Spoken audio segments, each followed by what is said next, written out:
lorsqu'on veut mettre tout le monde dans un même régime, il faut avoir des compensations pour les perdants.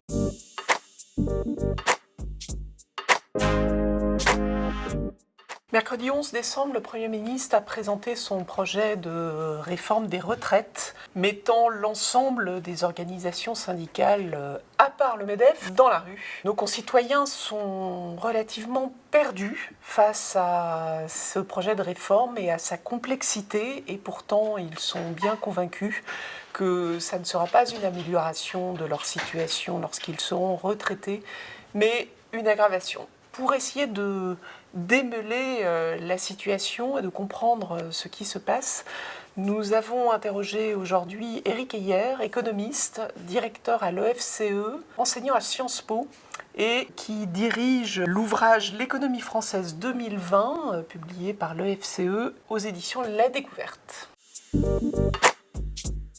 Il y a trois types de réformes, en fait, dans ce que propose le gouvernement. Vous avez une réforme qui vise à unifier tous les 42 régimes spéciaux pour rendre un régime universel. Puis vous avez un autre type, le deuxième type de réforme, qui était de dire, au lieu d'avoir un régime par annuité, on passe à un régime par point, qui touche également le secteur privé, alors que dans le premier cas, c'était uniquement les régimes spéciaux qui étaient touchés. Puis vous avez une troisième réforme qui est, faut peut-être toucher un certain nombre de paramètres pour rendre le système viable financièrement. Sur la partie financière, est-ce qu'il y a une urgence à jouer sur augmenter l'âge de départ à la retraite ou jouer sur la durée de cotisation? De ce point de vue-là, c'est que s'il y a un déficit, le corps nous dit que ce déficit n'est pas dû à une explosion des dépenses publiques liées à la retraite, mais au contraire lié au fait que les recettes baissent plus que les dépenses n'augmentent, puisque les dépenses finalement sont stables, et même sont stables en dessous de 14 points de PIB, ce qui était la volonté du président Macron dans sa réforme. Et donc, ce que nous apprend le Conseil d'orientation des retraites, c'est que globalement, les recettes progressent moins vite que le PIB, parce qu'il y a eu des décisions.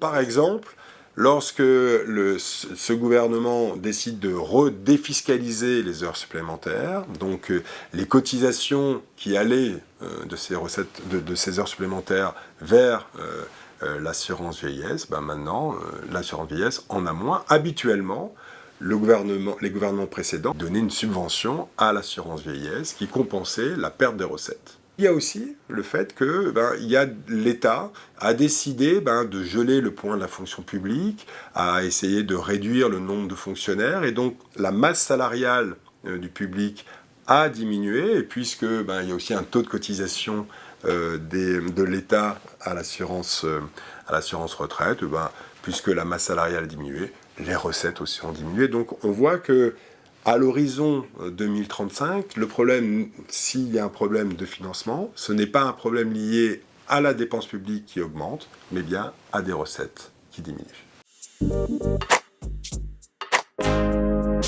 Dans le système universel, lorsqu'on veut mettre tout le monde dans un même régime, il faut avoir des compensations pour les perdants. En tout cas, il faut essayer de comprendre si le régime spécial avait bien une caractéristique, et cette caractéristique, il faudra bien la garder. Donc, en ce qui concerne les fonctionnaires, et notamment les enseignants, il est évident que le fait d'être moins bien payé aujourd'hui avait potentiellement été compensé par le fait que les retraites étaient supérieures et étaient calculées sur les 6 derniers mois. Si on revient, bien sûr, sur les retraites, il va falloir le compenser d'un point de vue des salaires. Et là, ce jeu de compensation doit être mis sur la table et, bien sûr, aura un coût, en tout cas à très court terme, pour les finances publiques. Bien entendu, le caractère de la pénibilité est important et donc il est normal que, finalement, une carrière plus pénible soit compensée un peu plus tard à la retraite. Donc, système universel ne veut pas dire un système unique.